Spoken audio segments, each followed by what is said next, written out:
detection signals you just heard will automatically activate special receivers to warn of impending hazards. Normally, this test is conducted each Wednesday between the hours of 10 a.m. and 1 p.m.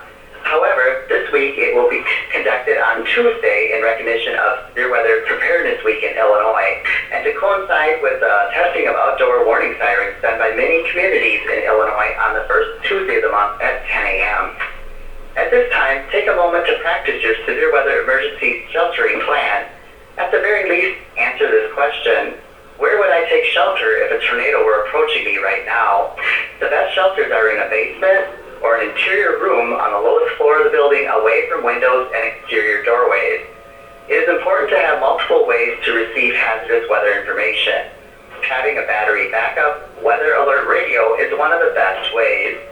We now return to our regular programming.